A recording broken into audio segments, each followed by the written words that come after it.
Ganda ng tungchong. Decoration. Pasko na.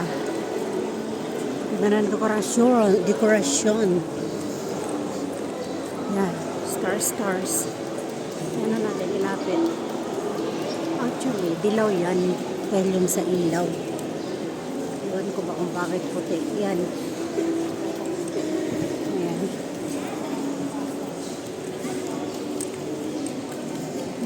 Dito tayo sa mall. Ayan.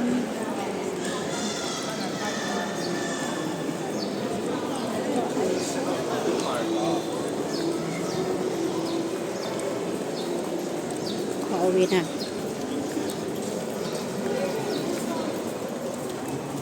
Right.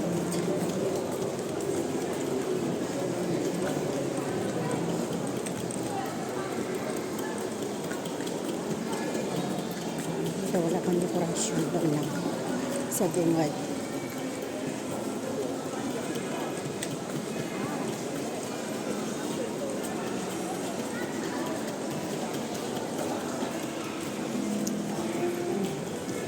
Winter clothes. Naka-display na. Ready for winter. Right. Rival. Shop. Cashier. Shop. Makato. Sa mga gusto mag-merienda dyan, makato. Bye for watching. Thank you. Yan. Puro ko lang kayo dito sa mall ng Tongchong. Ayun. Bye everyone. Ingat ang lahat. Ayan. Almost ready na guys. 2 minutes more left. Bago matapos. Kasi medyo hindi pasok yung sitaw. Ayan ang niluto ko tonight para sa lunch tomorrow. Pumpkin na may sitaw at saka nilagyan ko ng pork. Ayun, may pumpkin. Ginataang sitaw, nakalabasa at may pork. Simple. Simpleng dinner. Simpleng recipe para bukas for our lunch tomorrow. Bye everyone. Thank you for watching.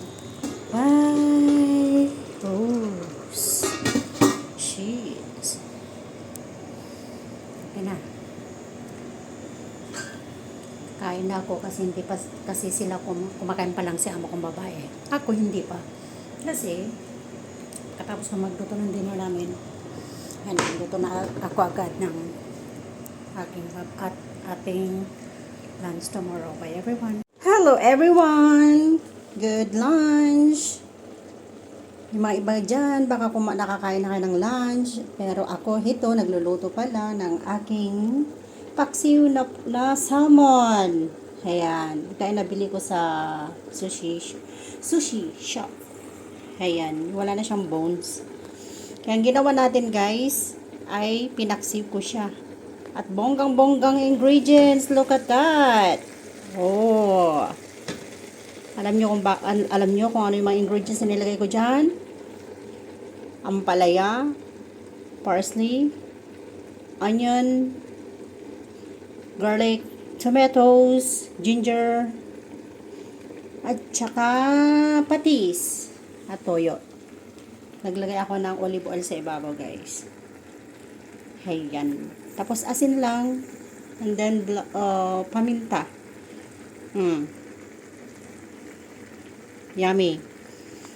Then natin, lutuin ko yan ng 10 minutes or 7 upang hindi naman overcook yung ating ampalaya.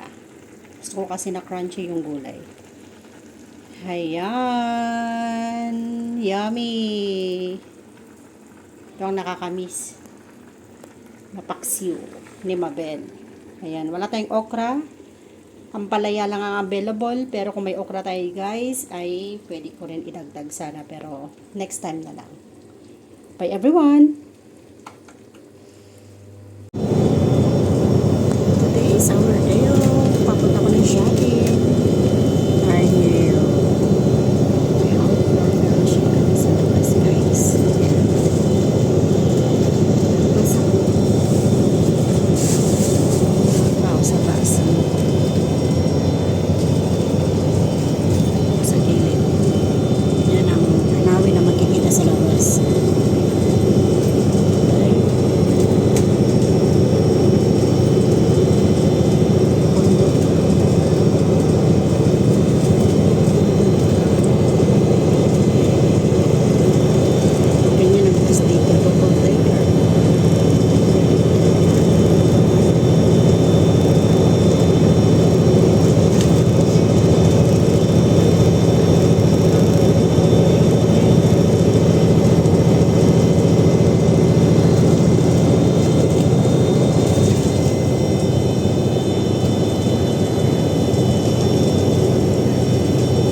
Mayo today guys.